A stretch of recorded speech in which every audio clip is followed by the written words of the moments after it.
이사야 53장 3절. 그는 멸시를 받아 사람들에게 버림받았으며 강고를 많이 겪었으며 질고를 아는 자라. 마치 사람들이 그에게서 얼굴을 가리는 것 같이 멸시를 당하였고 우리도 그를 귀히 여기지 아니하였도다. 아멘. 찬양하겠습니다.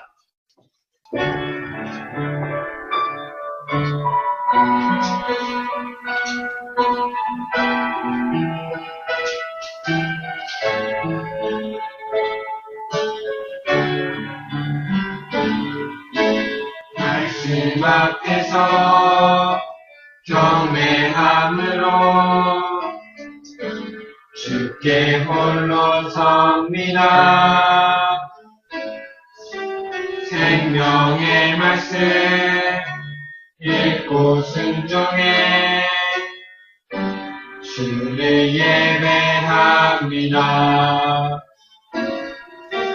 기록된 말씀 힘이 있어서 진리로 우리 거룩해 하며 거룩한 말씀 세세 영원히 복음이 되어 말씀하시네.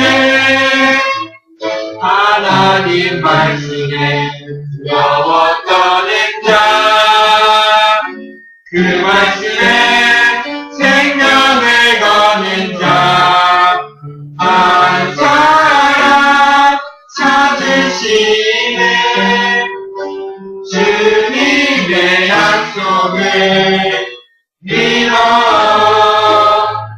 하나님 말씀에 명을 거는 자, 순종하며 주 따라가는 자, 영원한 하나님 나라 일어날 주의 교회여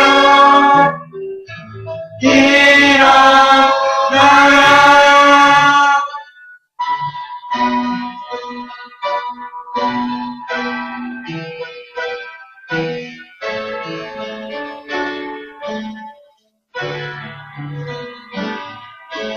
말씀 앞에서 경외함으로 주께 홀로 섭니다. 생명의 말씀 읽고 순종해 주를 예배합니다. 기록된 말씀 힘이 있어서 진리로 우리 거룩해 하며 거룩한 말씀 세세 영원히 복음이 되어 말씀하시네. 하나님 말씀에 두려워 떠는 자, 그 말씀에 생명을 거는 자, 한 사람 찾으시네. 주님의 약속을 믿어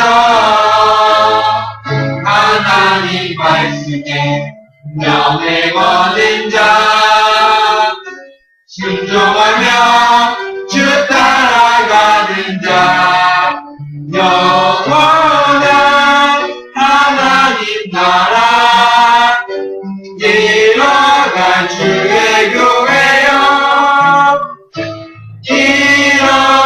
일어나라.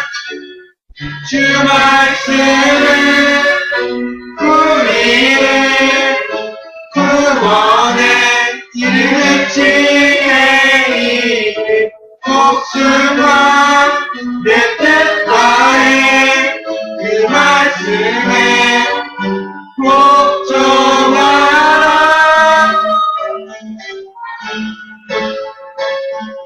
하나님 말씀에 두려워 떠는 자, 그 말씀에 생명을 거는 자, 한 사람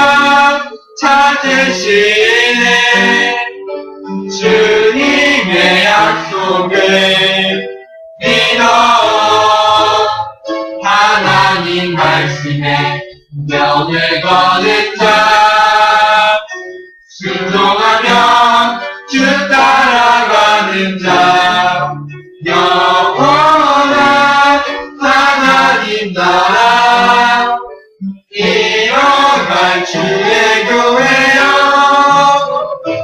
일어나라.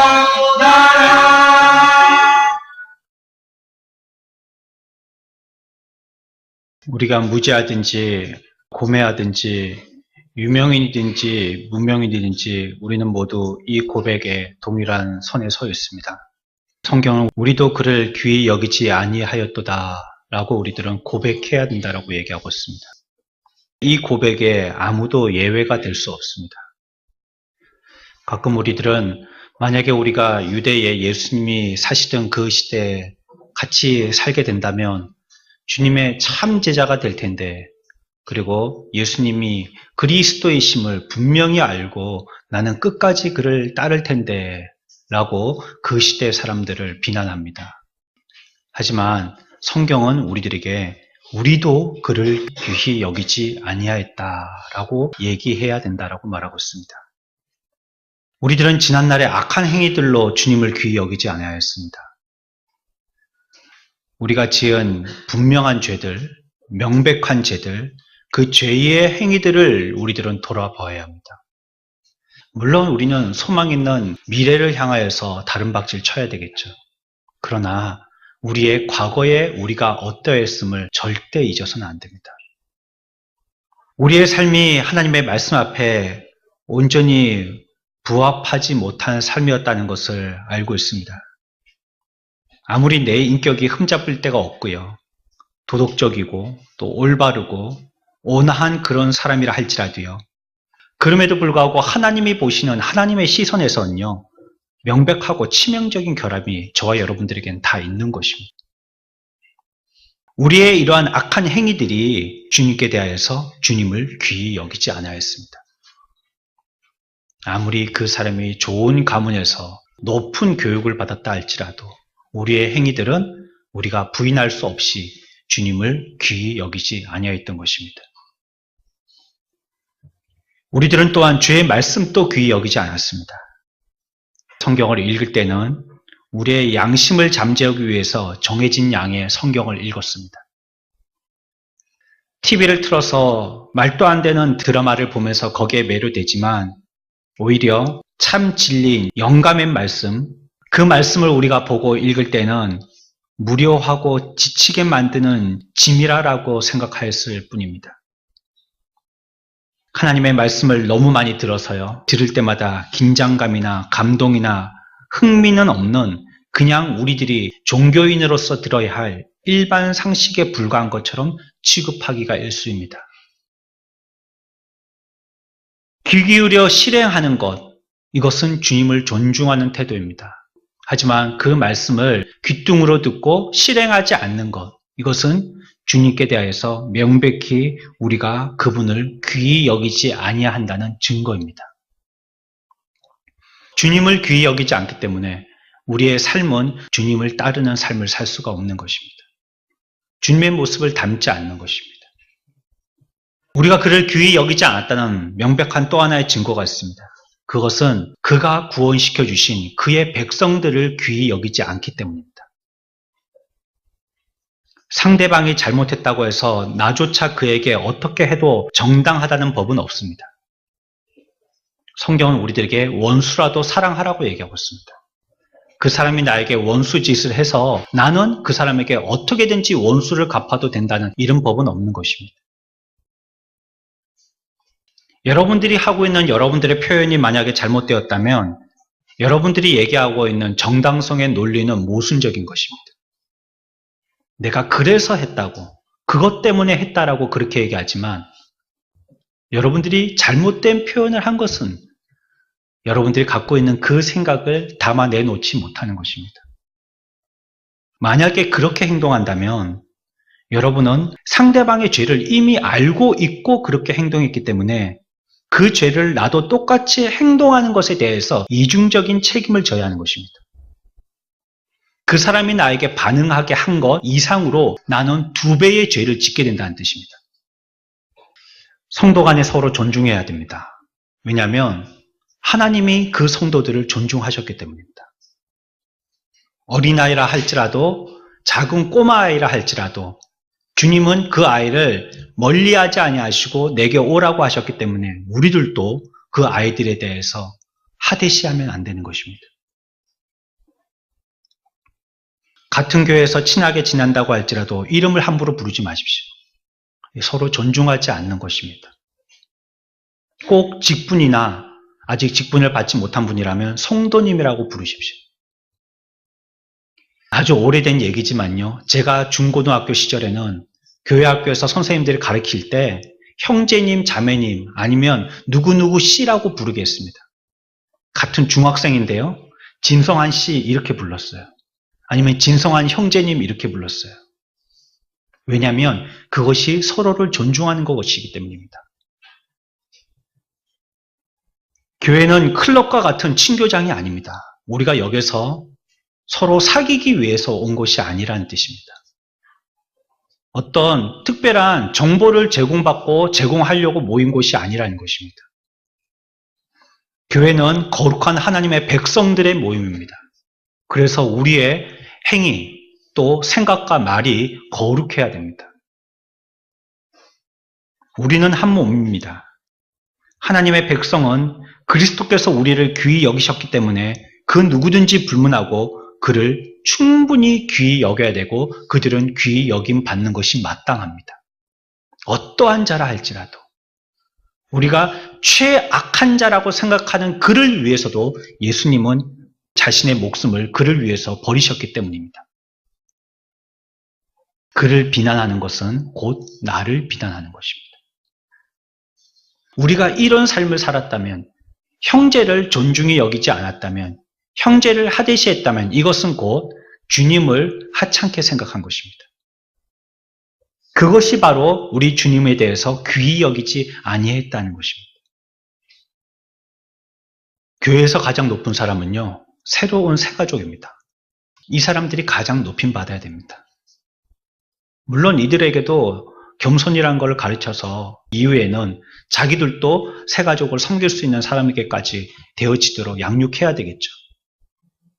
목사님 테이블에는 과일이 있고 풍성한 반찬이 있고 맛있는 게 많은데 이제 온 새가족에게는 옆에서 아무도 앉아서 식사하는 사람도 없고 덩그러니 그 사람 혼자서 앉아있고 아무도 말벗 대주지 않고 반찬이 있는지 없는지 숟가락에 챙겨져 있는지 갖다 먹으면 되지 않냐고 하지만 그 사람들은 어디에 그런 것들이 있는지 모릅니다. 교회가 너무나도 낯설고요. 교회에 와서 고개 들기가 그렇게나 부끄럽습니다. 모르면 물어보면 되지 않냐고 코앞에 화장실이 있는데 그것 때문에 집에 갔다니. 우리는 잘 이해 안 될지 모르지만요. 그 사람들은 그것이 그들에게는 굉장히 큰 일인 것입니다. 교회에서 가장 일 많이 하고 천한 일 하고 땀 흘리고 수고해야 될 사람들은 우리가 생각하는 높은 사람들이란 그 사람들입니다. 목사, 장로, 권사 이런 사람들은 가장 천한 일들을 해야 됩니다. 화장실 청소하고 주차장 관리하고 보고 여기저기 떨어져 있으면 휴지 줍고 벽에 못 박고 화분에 물 주고 이런 것들을 하는 것입니다. 자기의 신앙생활은요, 평소에 해야죠. 평소에 잘 해야죠. 높임 받으려고 하는 사람이 있다면 그 사람은 교회가 어떤 곳인지 모르는 사람입니다. 주님이 이 땅에 우리에게 왕으로 오셨지만 우리가 앞에서 배운 것처럼 전혀 마른 땅과 같이 예수님이 오셨던 이 세상의 환경은 절대 그가 충분히 뿌리를 낼 만큼 옥토가 아니셨습니다. 마른 땅이었어요. 말 그대로. 그리고 우리들에게 왕이심에도 불구하고 이 세상에 아무도 환영하지 아니하는 먼지투성이 짐승들의 우리깡 가운데서 나셨어요. 우리가 높임을 받는다는 것은 주님보다 더 높은 자리에 앉는 것입니다. 여러분들의 옆에 있는 형제, 내 눈에 가시 같다 할지라도 원수같이 보인다 할지라도 그를 천대시하는 것은 주님을 귀히 여기지 않는다는 것이라는 이것이 여러분들 머리에 분명히 기억돼야 합니다. 우리가 이것을 하지 못한다면 예수 그리스도의 복음을 위해서 한 발짝도 신앙으로 나가지 못합니다.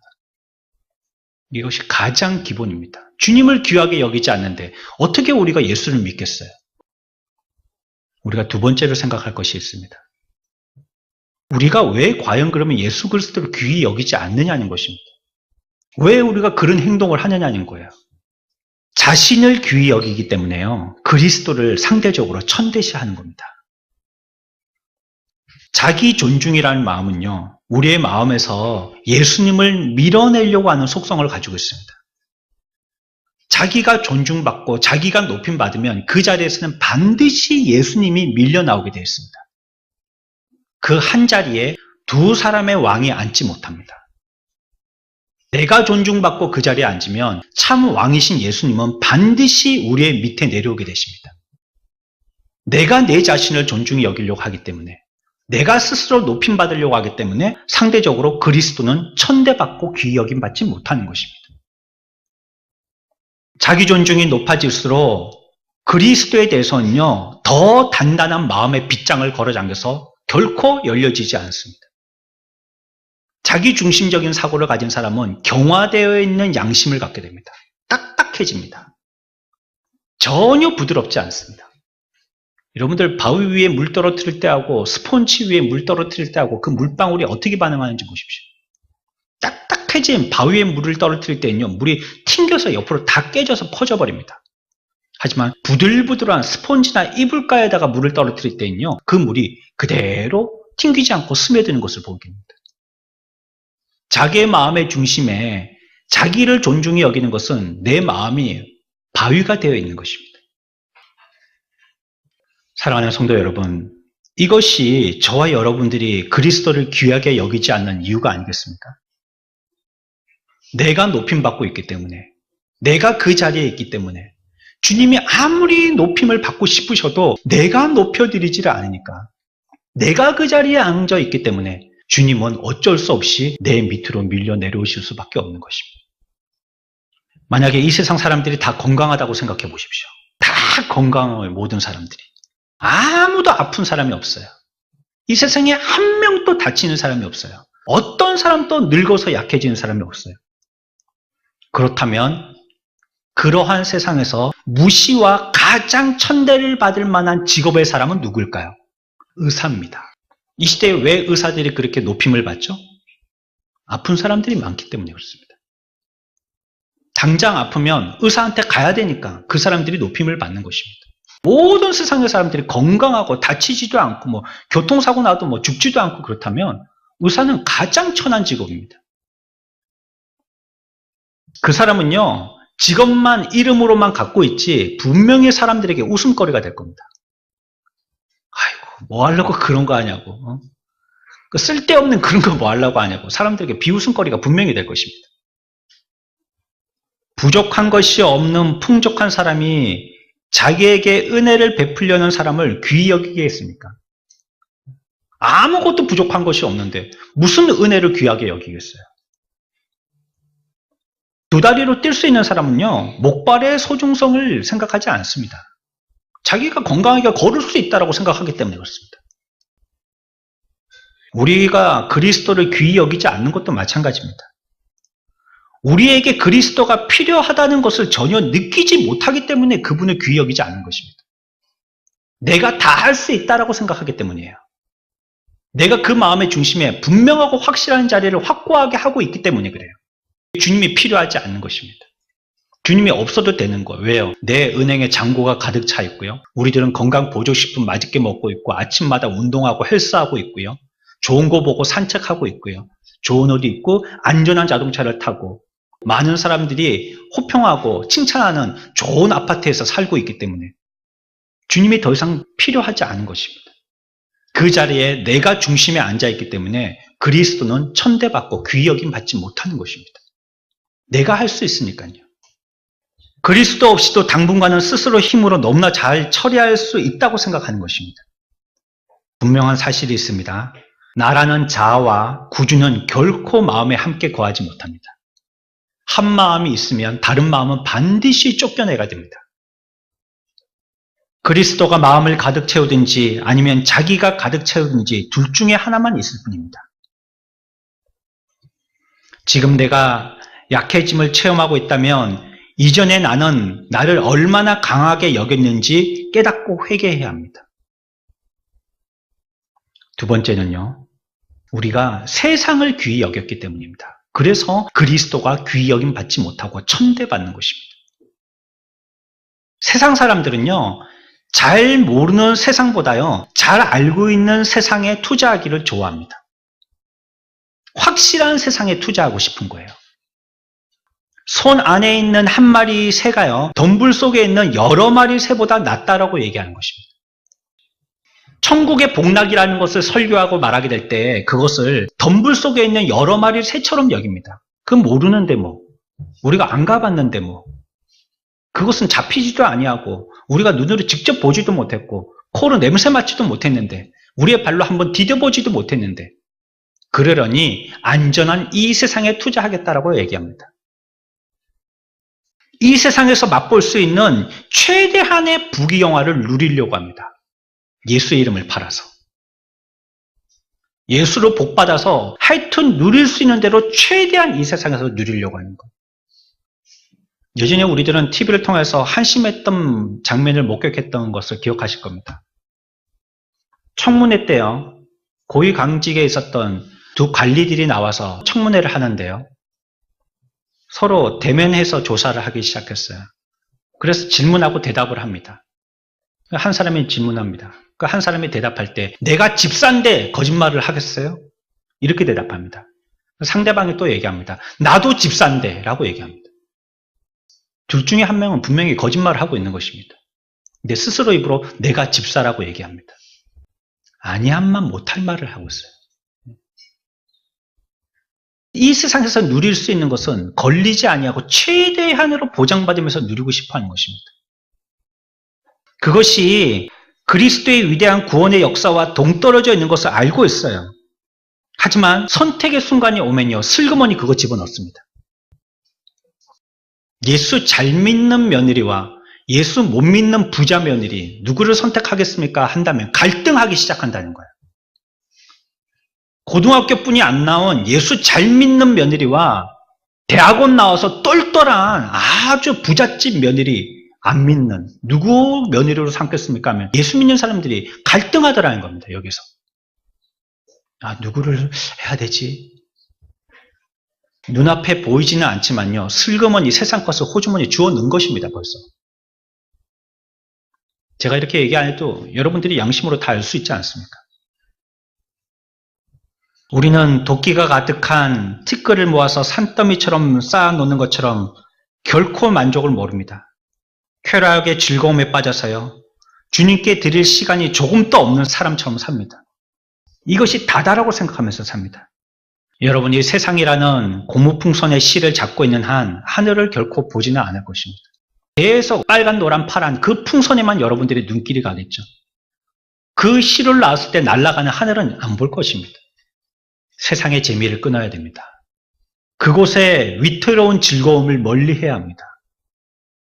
세상의 안락을 취하라는 사약탄 소리에 귀 기울이지 말아야 됩니다. 그것을 마시면 죽는 것입니다. 세 번째 우리가 생각할 것은요, 그리스도께서 귀한 분인 줄 모르기 때문에 그리스도를 귀히 여기지 않고 천대한다는 것입니다. 우리가 그리스도를 많이 알고 있다고 여기지만 그분을 인격적으로 알지 못하는 사람들이 많습니다. 교리와 기록을 배워서 알고 있지만 나름대로 그대로 살려고 노력을 해왔습니다. 하지만 그분을 지식적으로 아는 것하고요, 말씀 속에 있는 의미를 인격적으로 아는 것과는 큰 차이가 있습니다. 정말 아는 것이냐, 내가 알고 싶은 것만 아는 것이냐는 큰 차이가 있는 것입니다. 우리가 대부분 몰라서 안 믿습니다. 이건 성경적으로 참 아이러니한 말입니다. 믿는다는 것은 모른다는 게 전제되어 있는 것입니다. 안다면 뭐 하려고 믿겠어요? 그냥 알면 끝나는 거지. 모르기 때문에 믿는 것입니다. 그럼에도 불구하고 우리가 신앙생활 할 때 우리의 논리는요, 알아야 믿겠다는 것입니다. 내가 한 번도 안 가본 세계는 모르기 때문에 안 믿겠다는 것입니다. 하라고 한 그 미지의 사역의 세계는 한 번도 내가 발 디뎌본 경험이 없기 때문에 안 믿고 안 가겠다는 것입니다. 자기의 지식의 한도 안에서만 믿겠다는 거예요. 그 사람은 새로운 세계까지 나가지 못합니다. 항상 그 자리에 머물고 있습니다. 10년이요, 20년이요, 30년이요. 여전히 그 자리입니다. 세월이 여러분들의 신앙의 폭을 깊게 하지 못합니다.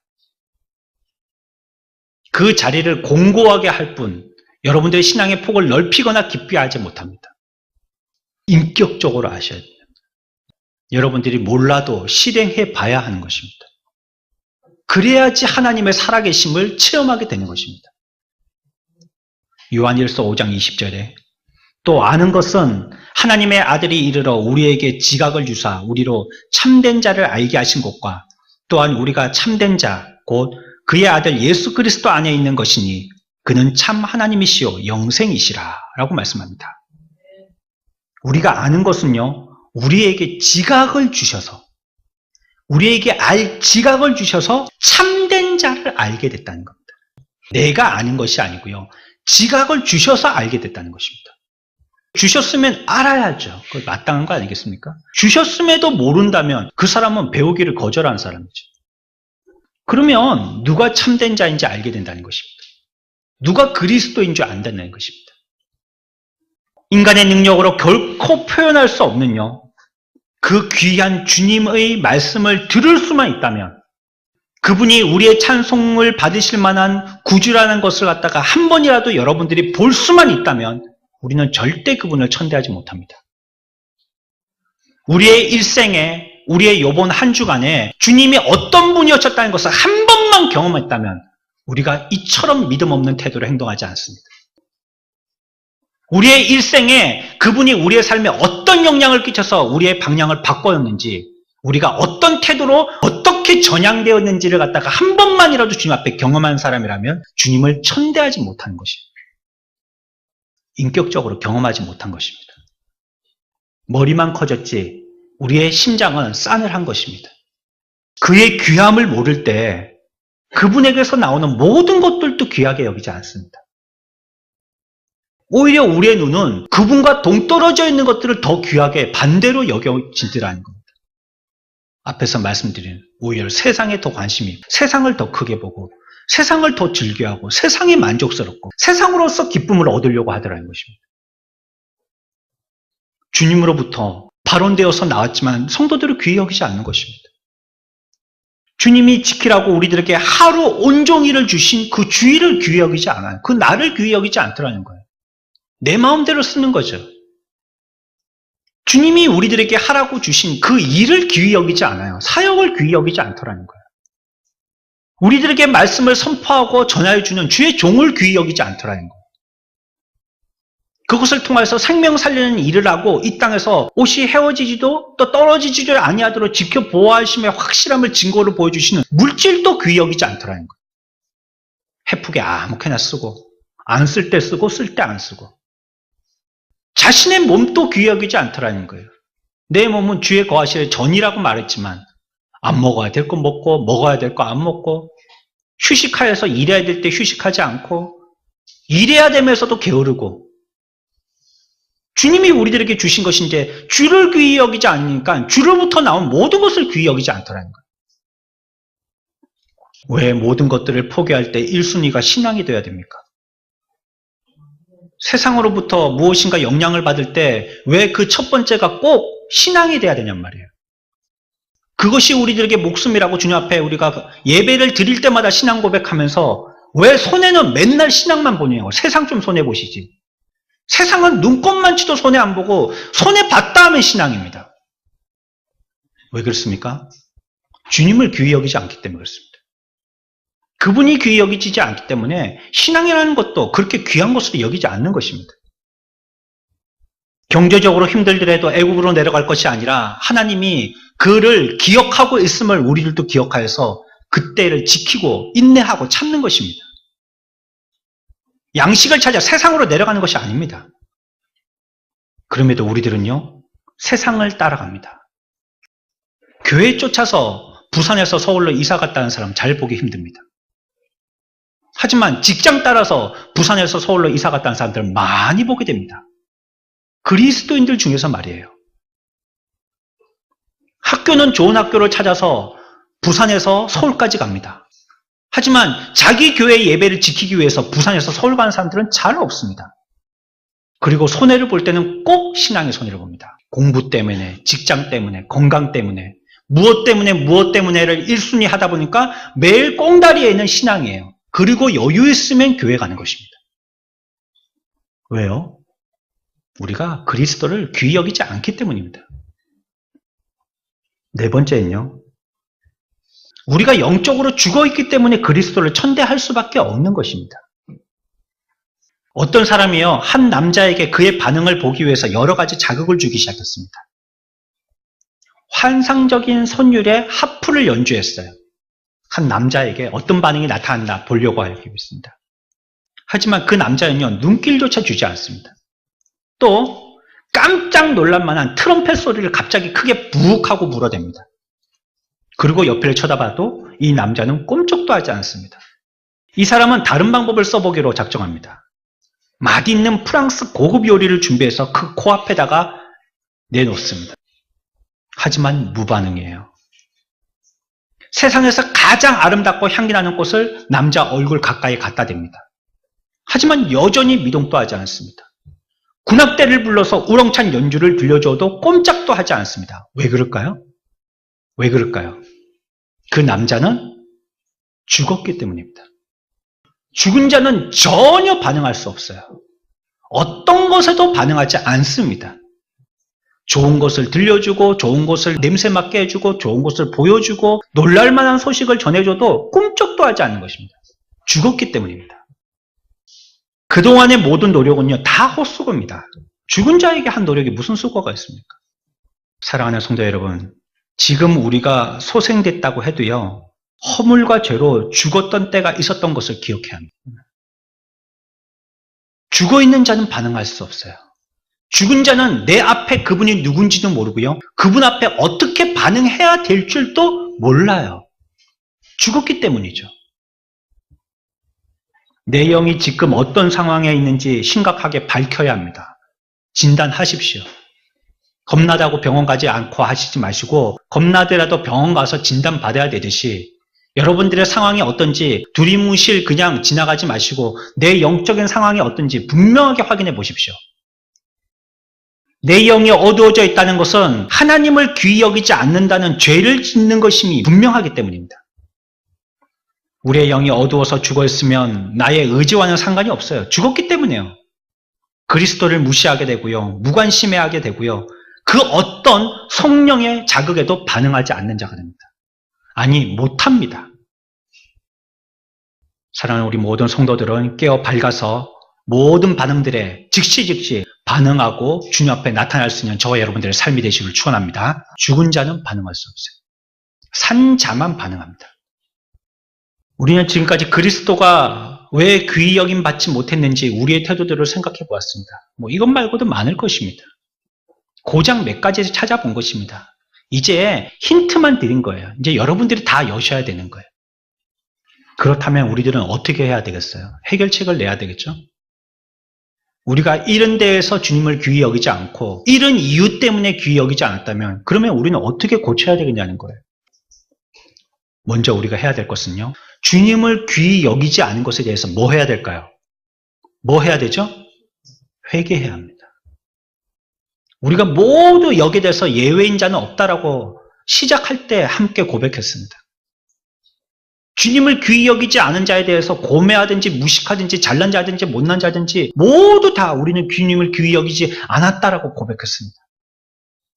저와 여러분들이 예외가 아니라는 뜻입니다. 그렇다면 우리가 주님 앞에 회개해야 합니다. 선함이라고는 전혀 찾아볼 수 없었고요.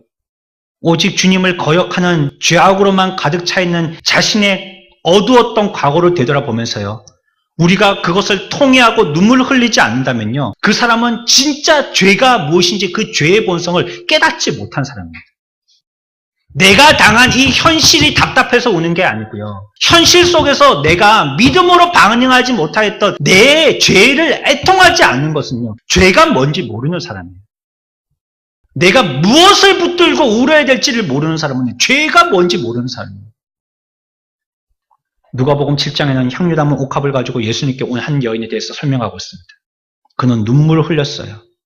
그 눈물로 발을 적셨어요. 예수님의 발이죠. 그리고 자기 머리털로 예수님의 발을 닦았어요.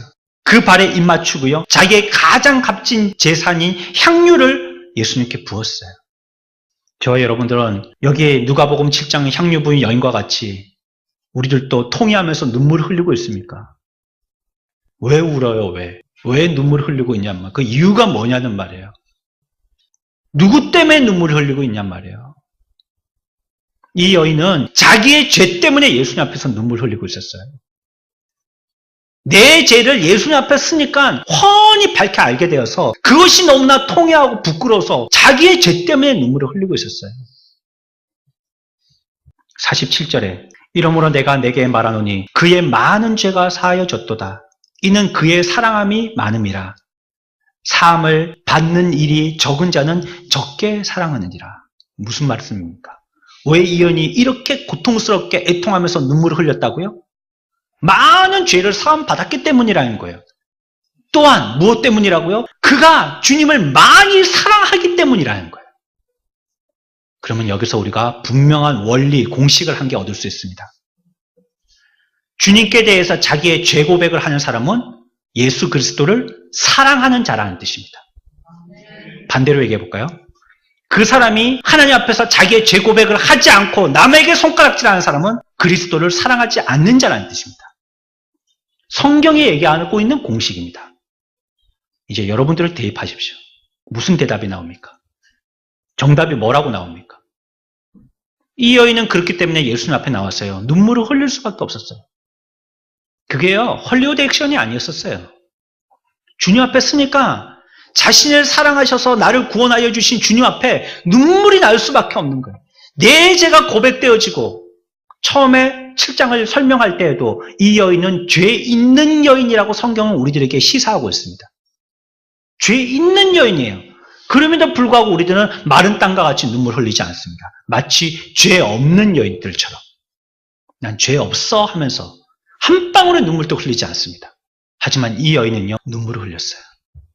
얼마나 흘렸는지 그 눈물을 가지고 예수님의 발을 닦을 만큼이나 흘렸다는 거예요. 얼마나 통회했는지 예수님이 멈추어서 그의 여인이 하는 모든 서비스를 받을 만큼이나 그는 눈물을 흘리고 애통했다는 거예요. 저와 여러분들이 주님을 너무 적게 사랑한 거 아닙니까? 입술로만 주님을 사랑한다고 하지만 정말로 우리들이 얼마나 주님을 사랑했냔 말이에요. 주님이 사랑하는 그 양과 그 정도가 너무 작은 건 아니었었어요. 뼈저리게 통회하지 않는 것은요, 적게 사랑한 것입니다. 주님을 적게 사랑한 것입니다. 그러므로 그러한 내 자신을 확인했다면 이 여인과 같이 주님 앞에 나와서 눈물로써 뭐 해야 돼요? 회개해야 합니다. 회개해야 합니다. 그나마 주님이 계실 때 회개하십시오.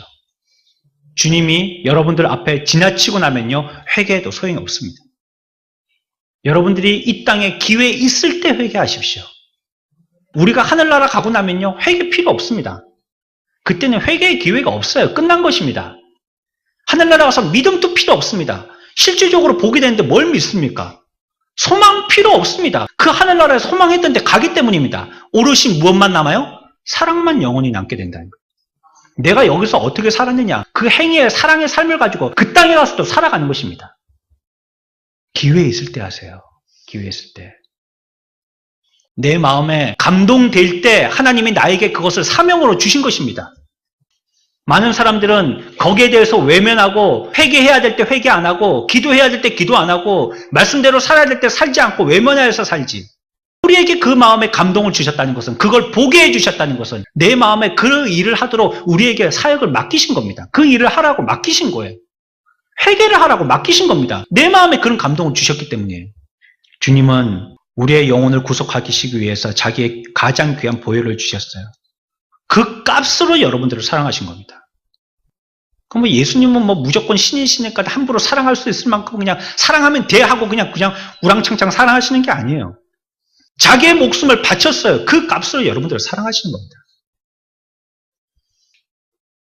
예수님은 자기의 못 박힌 두 손으로 여러분의 영혼을 자유롭게 하고 또 모든 죄를 사해 줄 영원한 언약의 말씀을 들고 저와 여러분들 앞에 지금 서 계십니다. 그러나 여러분은 그분을 귀히 여기지 않았습니다.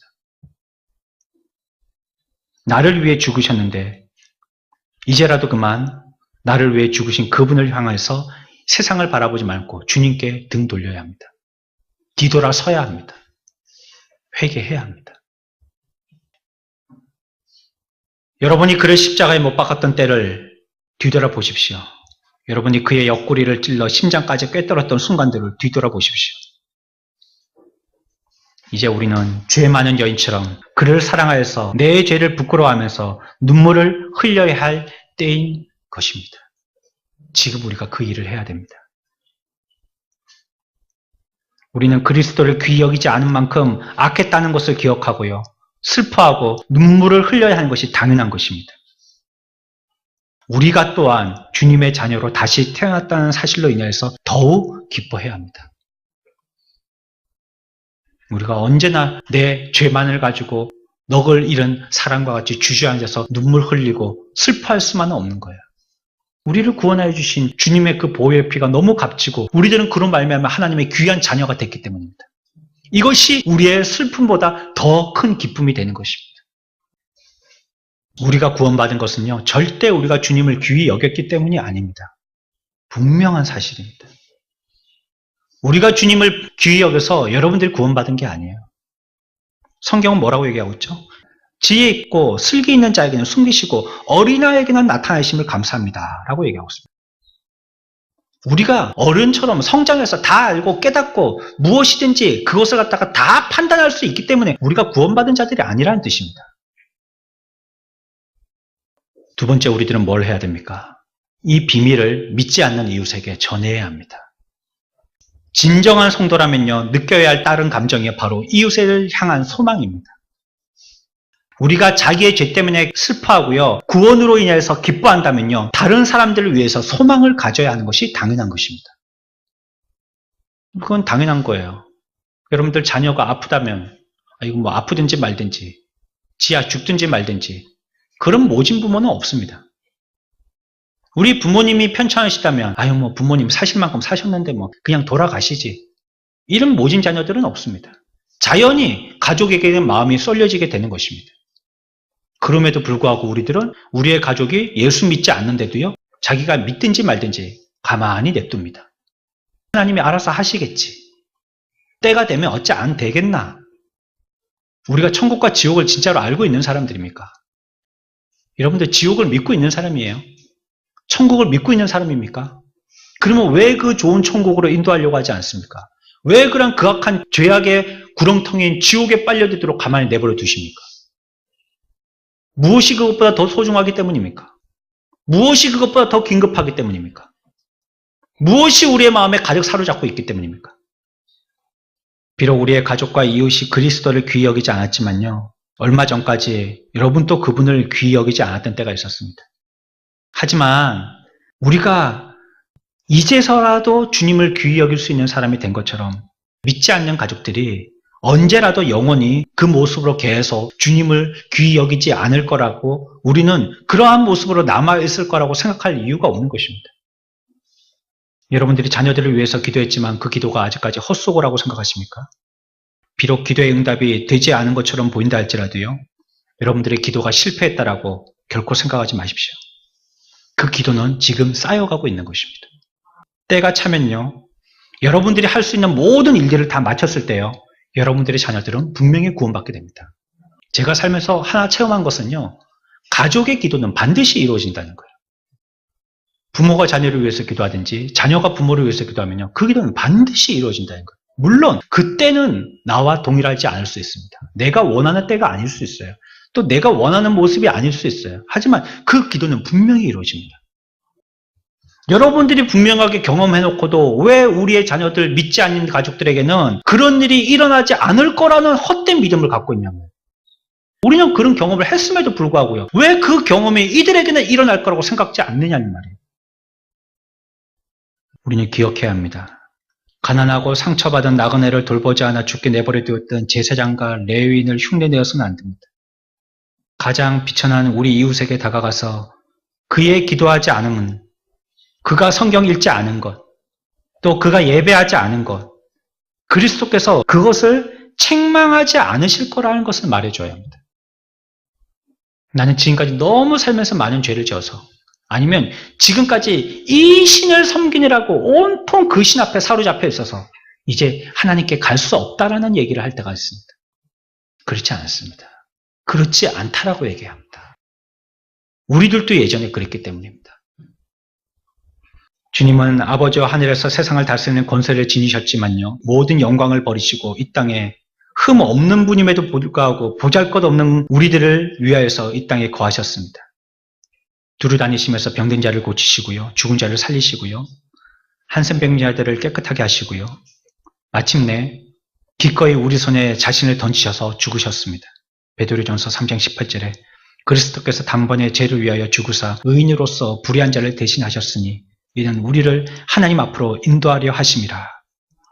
우리에게 이미 복음으로 향한 모든 문들은 다 열려지고 계획들은 다 철저하게 준비되어 있는 것입니다.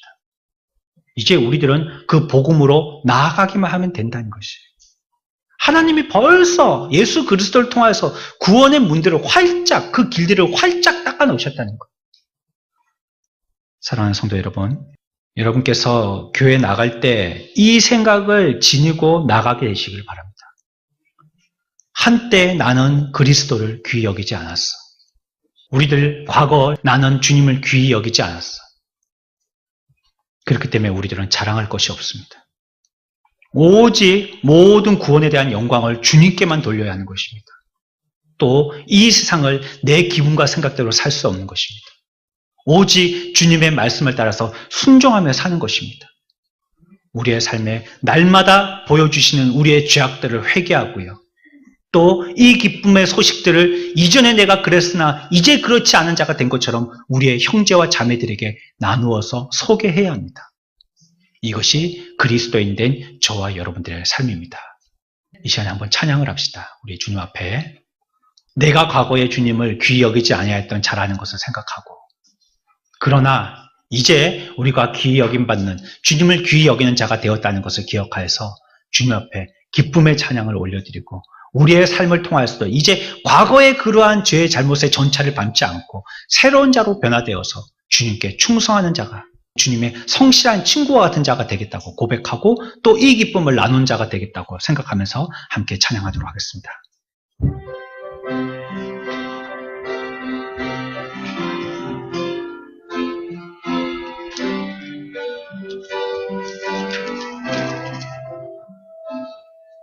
죄 빠져 헤매다가